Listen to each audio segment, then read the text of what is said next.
খবরে নজর রাখবো। রায়গঞ্জ বিশ্ববিদ্যালয়ের উপাচার্যকে ঘেরাও, আন্দোলনে অতিথি অধ্যাপক এবং শিক্ষাকর্মীরা। দাবি আদায়ে উপাচার্যকে রাতভর ঘেরাও করে আন্দোলন।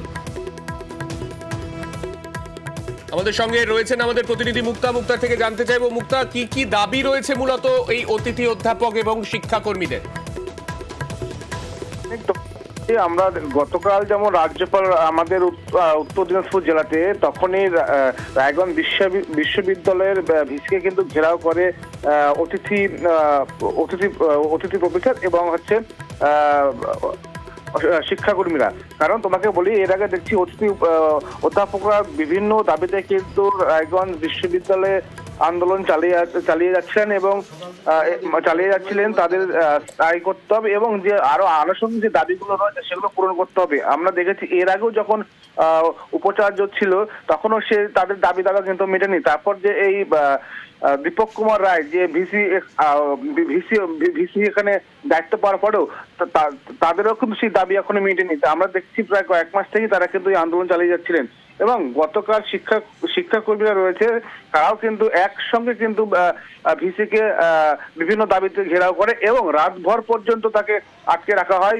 তাদের দাবি যতক্ষণ না মেটাবে ততক্ষণ পর্যন্ত তারা ঘেরাও করে রেখেছে।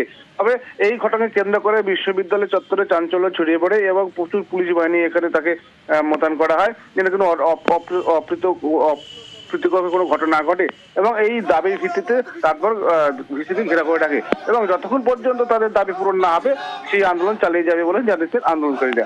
যারা আন্দোলনকারীরা রয়েছেন তাদের কি বক্তব্য শোনাবো।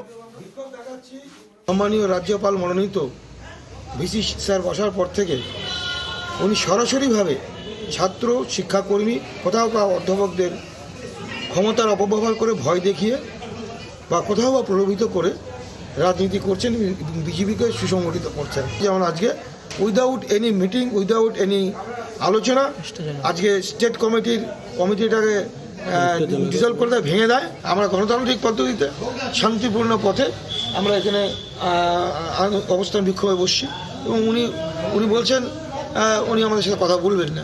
আমরা সকাল থেকে দেখা করার জন্য বসে আছি, আমরা ওনাকে কিছুই বলিনি, বারংবার দেখা করার জন্য রিকোয়েস্ট করেছি। উনি সকাল থেকেই নিজেকে গড়বদ্ধ অবস্থায় রেখে দিয়েছেন, ওই বাইরে তালা মেরে। কোনো অফিসিয়াল কাজকর্ম হয়নি, না কাউকে যেতে দিচ্ছেন না কাউকে বেরোতে দিচ্ছে।